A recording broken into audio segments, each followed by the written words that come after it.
The head of Russia's general staff, Gerasimov, openly revealed Putin's real plans for the so-called special military operations. Big news leaked. After a ceasefire is announced in Ukraine, American private military companies could be deployed here. And in Lviv, there are discussions about reopening airports for passenger flights using fighter jets and ground based air defense for protection. And then there is Trump's representative Vitkov. His negotiation style with Putin feels more like he's selling real estate, which, by the way, is exactly what he used to do. We will discuss what mistakes he's making at the table with Putin. I'm Mariia Drutska, and this is a foreign mess. Gerasimov gave his big report on the spring-summer campaign of Russia's army. He announced that the special military operation will continue and that Russian forces are advancing along the entire front line, as he said. According to him, after defeating Ukrainian troops in the Kursk region, the Russian Ministry of Defense is now trying to enter Sumy region. Well, that basically means he admitted the fighting is nowhere near over. And of course, he exaggerated, claiming Kupiansk in Kharkiv region is almost completely blocked and encircled. Even Russian bloggers on Telegram are calling him out for lying. And I can personally confirm it because I have actually a close friend right there on that direction, and they are holding the line successfully, pushing Russians back. So, in the end, Gerasimov's report is just another classic piece of Kremlin arrogance and lies. Surprise. Ukraine's defense forces are standing strong. They said that they are destroying and exhausting the occupiers and proving that no Kremlin propaganda can hide the failure of Russia's 2025 summer campaign. Now, President Donald Trump is discussing with European allies the idea of bringing American private military contractors to Ukraine. According to the Telegraph, the plan would be for them to build fortifications and military bases and to protect American businesses and interests here. Trump had previously promised he wouldn't send US troops, so this is seen as a kind of compromise. In practice, these contractors would act as America's boots on the ground in Ukraine, deterring Putin from new aggression, but without officially putting US soldiers here. This way, Trump keeps a political balance. MAGA supporters don't want foreign deployments, but Trump can still show that US is helping its allies. Well, of course, American PMCs aren't new. They have been around since early 2000s. Remember Blackwater in Iraq and Afghanistan? The same ones that got caught in the Baghdad massacre of civilians scandal back in 2007. But despite that, Washington kept using them for security of embassies, supply escorts, and constructions during the wars. Well, honestly, I think this idea could work. Private companies helping secure Ukraine? The real question is, will the Kremlin accept it? Because Lavrov keeps saying they won't allow any NATO troops in Ukraine, but private contractors aren't NATO troops, right? So, what do you think, guys? Drop me a comment. Do you think this is realistic? And what kind of security risks or other risks could it bring if it actually happens? The EU, meanwhile, is thinking about ditching the rule of unanimity in foreign policy and moving to a qualified majority system. Why? Because Hungary keeps blocking everything related to Ukraine and because Orban is an asshole. Well, they didn't say exactly this, but I'm sure they sort of. According to Bloomberg, Orban's vetoing has become such a headache that the rest of the EU is getting fed up.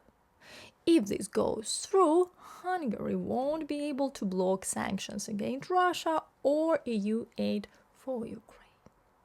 Oh well, please, someone send to Orban a sympathy card, maybe with a pipeline on it.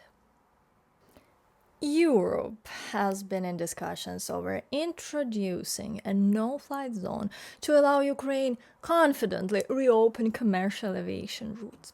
They are considering reopening Lviv airport and maybe other airports in western part of Ukraine with European fighter patrols and air defense systems keeping the sky safe. The idea is to slowly restore air travel, start with the west, then maybe expand to Kyiv and beyond. But honestly, I don't know. People have been talking about this reopening airports since 2023 and nothing has happened yet, as you are aware of, and it still feels risky. What happens if missiles fly while there is a passenger plane in the air? Sure, Lviv is closer to NATO borders, but airports themselves are still targets. Imagine this.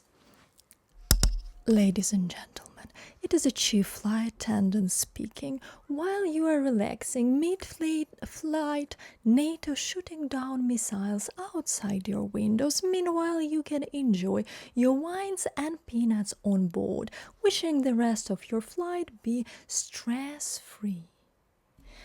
I mean, for me, the idea of traveling 24-30 hours overland is like exhausting. So yeah, faster flight sounds nice, but for now it feels more like wishful thinking than reality. By the way, guys, tell me in the comments what the longest journey you've ever taken to get to Ukraine and from where. I would love to hear your stories. So let's talk about Trump's envoy Vitkov. Reuters says he totally messed up after his meeting with Putin.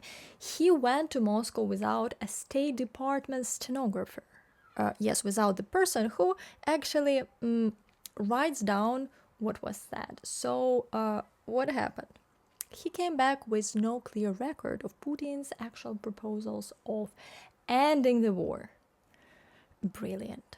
The next day, August 7, Vitkov called a new the European leaders, and they said that Russia was ready to pull out troops for Zaporizhia and Kherson regions if Ukraine agrees to leave Donbass. Even the Europeans were like, wait, what? But then, plot twist. The very next day, Vitkov suddenly claimed Putin never actually made that offer. Chaos. Reuters literally described the whole diplomatic effort as descending into chaos. Critics said the problem is that Vitkov works alone. He doesn't consult with experts, he doesn't coordinate with allies, and sees the whole war like a real estate deal, you know. Politico did a deep dive. Many officials say Vitkov is just not the right guy for the job. His style is freewheeling and unpredictable. He often flies into Moscow without political advisors, sometimes even uses Putin's own translator. Yeah, what could go wrong there, right?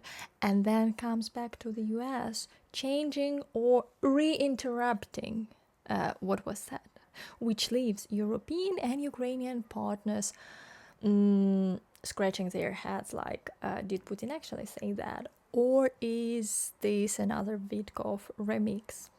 Sources say Vitkov genuinely believed Russia was ready for big territorial concessions, and he sold that line to Trump as the argument for holding a summit with Putin. Trump and Vitkov then went public with these territory negotiations, but Europeans and Ukrainians, they saw zero real concessions because what Putin offered would mean Ukraine abandoning its most fortified positions.